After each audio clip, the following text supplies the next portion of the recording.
하나님의 가족, 하나님의 성전이라는 제목으로 말씀을 전하도록 하겠습니다. 이 교회 안에 있는 구성원들을 보게 되면 참 다양한 사람들이 공동체를 이루고 있다라고 하는 것을 볼 수가 있죠.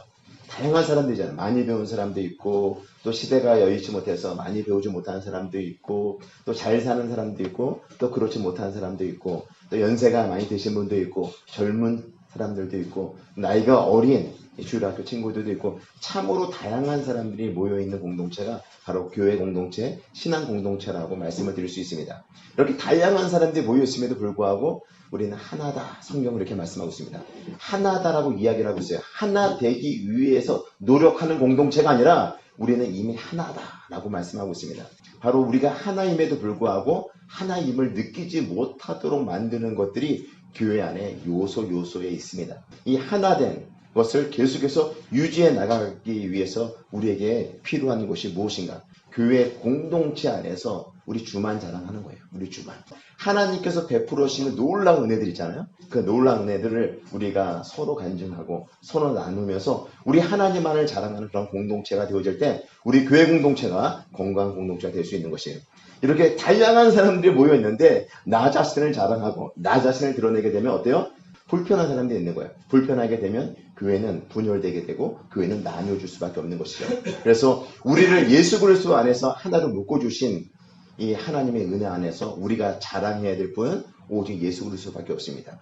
예수 그리스도를 통해서 받은 바 은혜, 그 은혜를 나누면서 오직 주만 자랑하는 공동체, 그래서 건강하게 세워진 공동체가 될 수 있기를 주의 이름으로 축복합니다. 우리 교회가 이렇게 예수님만을 자랑하고 하나님께서 베풀으신 은혜만을 자랑하는 하나님께서 기뻐하시는 공동체로 든든하게 세워지는 은혜가 넘치는 우리 재건교회가 될 수 있기를 다시 한번 주의 이름으로 축복합니다. 이 에베소서는 유대인들 가운데 개종한 그리스도인들이 있었고요. 이방인들 가운데 개종한 그리스도인들이 있었어요. 유대인하고 이방인들이 서로 공존하고 있었어요.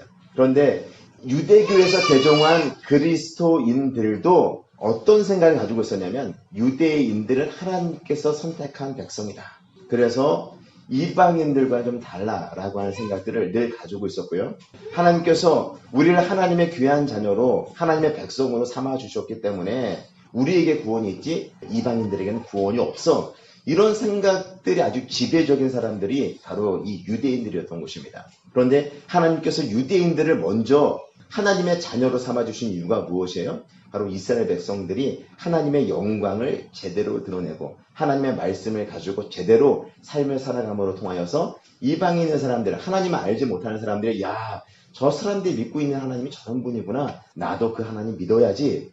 믿지 않는 사람들, 하나님을 알지 못하는 사람들이 하나님을 알도록 만들기 위해서 하나님께서 그 일들을 감당하도록 하기 위해서 바로 이스라엘 백성들을 먼저 하나님의 백성으로 삼아주셨는데 이스라엘 백성들이 착각을 한 거죠. 착각을 하고 우리만 구원받은 백성들이야. 저 이방인들은 하나님께서 구원해 주지 않으셔. 이런 생각들을 지배적으로 가지고 있었습니다.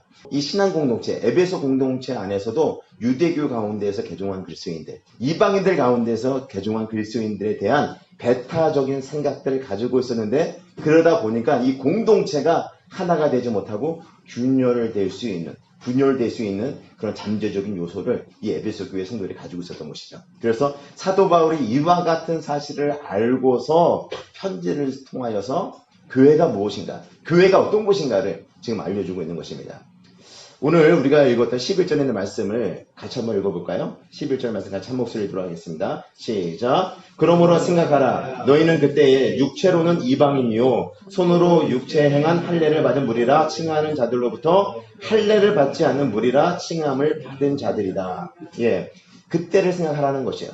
과거를 생각하라는 거죠. 그러니까 이방인들, 그러니까 예수님을 믿기 전에 이방인들, 너희들이 어떤 존재였는가를 생각해보라고 말씀하고 있습니다. 그럴 때 유대인들이 아주 멸시했던 자들이라는 것이에요. 이 표현들이 할례를 받지 않는 무리라 칭함을 받은 자들이라, 이런 표현, 유대인들의 단어로 표현하게 되면 이방인들 멸시하는 표현이죠. 이방인이라고 하는 말 자체도 그 멸시하는 표현인데, 이렇게 과거에 유대인들의 입장에서 봤을 때 이 이방인들은요 그렇게 멸시를 받았던 자들이라고 하는 것을 말씀해주고 있어요. 그리고 구체적으로 그들이 어떤 모습이었는가 12절에 있는 말씀을 보시겠습니다. 그때 너희는 그리스도 밖에 있었고, 그때 우리가 예수님을 믿기 전에, 이방인들이 예수님을 믿기 전에는 그리스도 밖에 있었다는 것이에요. 구원은 어디에만 있는 거예요?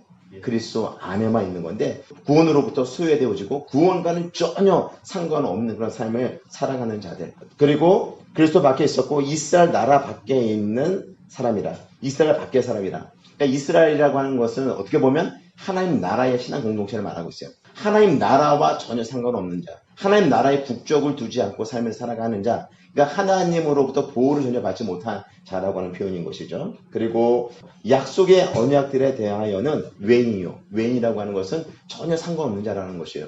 우리가 이 땅에 살아가면서 신실한 하나님의 약속의 말씀을 붙잡고 있죠. 하나님의 약속의 말씀대로 당장 이루어지지 않는다 하더라도 하나님 말씀대로 반드시 이루어질 것을 믿는 그 믿음을 가지고 우리가 삶을 살아가지 않습니까? 그 이유가 무엇인가 하면 우리 하나님은 약속에 대해서 신실하신 분이시고 약속하신 것을 반드시 지키시는 분이기 때문에 그렇다는 것이죠. 그런데 이 약속에 대해서는 그들과 약속하지 않았다는 거죠. 이방인들과 약속하지 아니하고 하나님의 택한 그 백성들과 약속을 하셨기 때문에 이 언약에 대해서도 그들이 외인이요, 전혀 상관없는 자들이라고 말씀하고 있는 것이고요. 세상에서 소망이 없고, 믿지 않는 사람들 소망이 있어요, 없어요?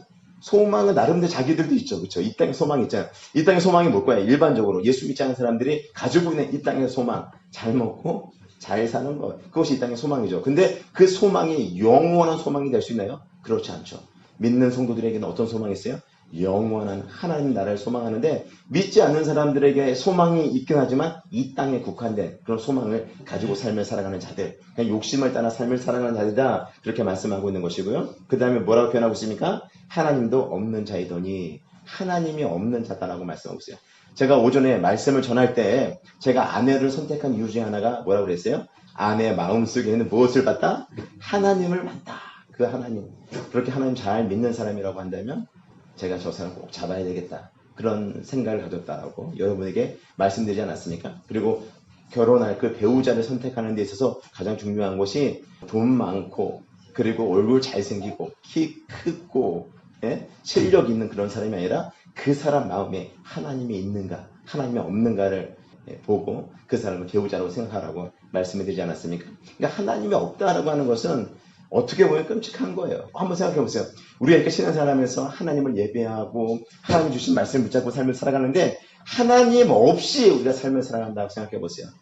아무것도 없는 것과 똑같아요. 이 땅에 있는 모든 것을 얻는다 할지라도 하나님이 없는 인생이라고 한다면 아무것도 없는 것과 같습니다. 이전에 예수님을 믿기 전에 우리들의 모습이 하나님이 없는 자였다, 성경은 말씀해 주고 있습니다. 하나님께서 자녀들에게 주시는 그 신령한 놀라운 복들, 구원의 복들이지 않습니까?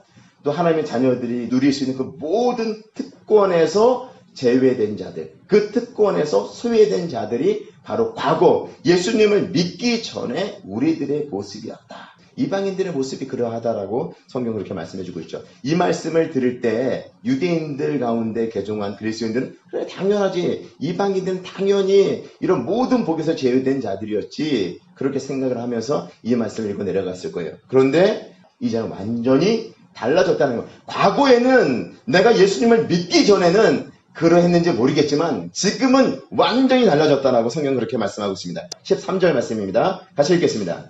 이제는 전에 멀리 있던 너희가 그리스도 예수 안에서 그리스도의 피로 가까워졌느니라. 전에는 멀리 있던 너희가 이제는 예수 그리스도 안에서 가까워졌다라고 말씀하고 있어요. 전에는 이방인과 유대인들이 함께 할 수 없었다라고 한다면 이제 그렇지 않다라는 것이요. 예수 그리스도 안에서 우리가 가까워졌다라고 하는 표현을 쓰고 있습니다. 이방인과 유대인들 그 사이에 이 막혀있는 담들이 허물어졌다라고 하는 것을 말씀하고 있고요. 하나님과 인간 사이에 죄로 인하여서 막혀있는 담도 있는데 그 담도 허물어졌다라고 말씀하고 있어요. 사람과 사람 사이에 있는 그 담도 무너지고 하나님과 우리 사이에 죄로 인하여서 막혀있는 담들이 다 허물어지게 되었다라고. 그래서 모든 사람들이 아버지 앞으로, 은혜의 보좌 앞으로 담대히 나갈 수 있는 그런 특권을 가진 자들이 되었다라고 성경을 말씀하고 있어요. 유대인과 이방인, 교회 안에서 말씀하고 있는 거예요. 예수 안에서 막힌 담이 허물어지고 서로 화목한 자가 되었고, 하나님과 우리의 사이도 그 막힌 담이 허물어짐으로 통하여서 하나님과 우리가 화평한 자가 되었다라고 성경은 그렇게 말씀하고 있는 것입니다.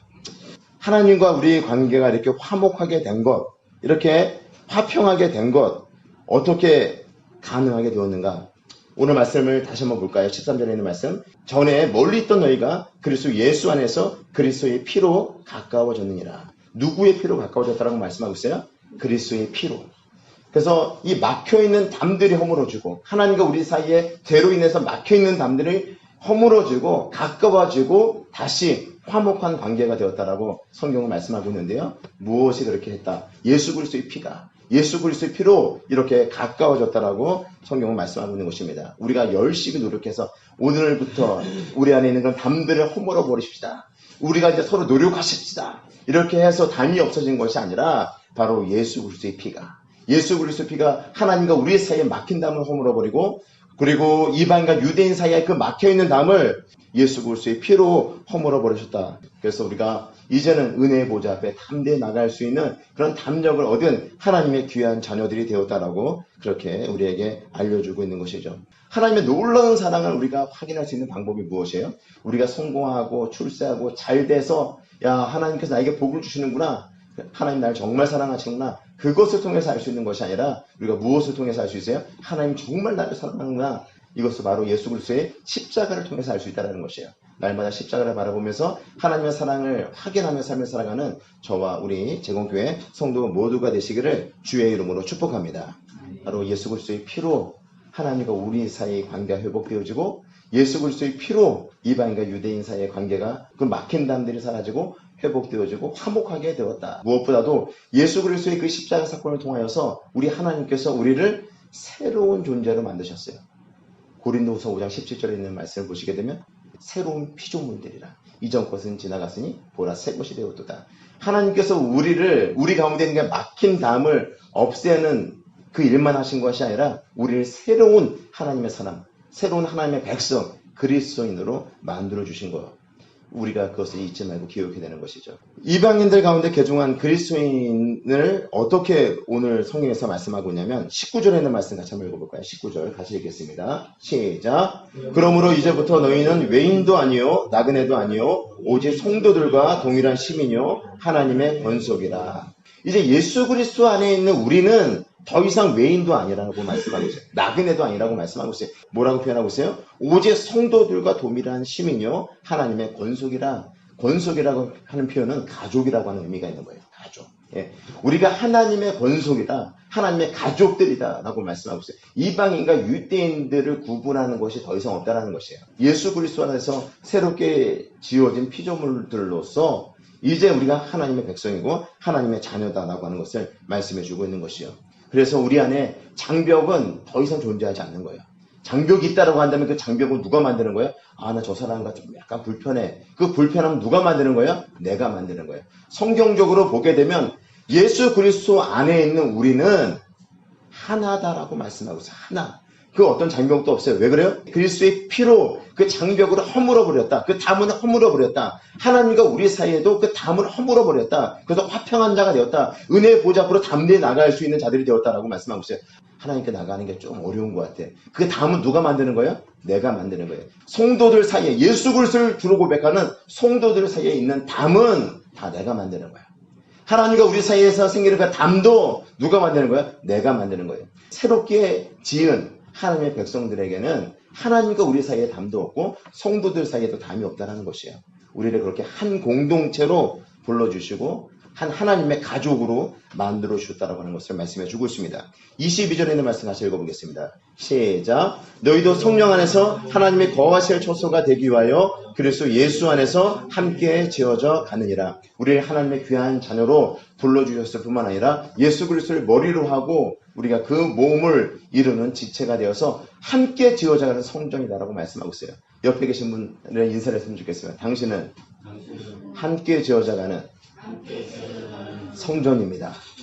예, 여러분들이 바로 하나님의 성전이라고 하는 사실입니다. 이방인, 유대인 많이 배우고 못 배우고 또한 잘 살고 못 살고 이런 걸로 구분하지 말라는 것이에요. 우리가 다 한 하나님 안에서 하나님의 가족이고 함께 지어져가는 성전이다. 오늘 성경은 분명히 우리에게 말씀해 주고 있는 것입니다. 우리가 누구인가? 하나님의 자녀이며 하나님의 가족이며 하나님의 성전이라고 하는 사실을 기억하시고 하나로 만들어주신 하나님의 은혜에 감사하면서 혹시 우리 안에 나누려고 하고 벽을 쌓으려고 하는 그런 부분들이 있다고 한다면 그런 것들을 우리 스스로가 허물어서 하나됨을 실현함으로 통하여 하나님께서 우리에게 허락하신 이 공동체를 통해서 하나님 나라를 경험하는 저와 성도 여러분 모두가 되시기를 주의 이름으로 축복합니다.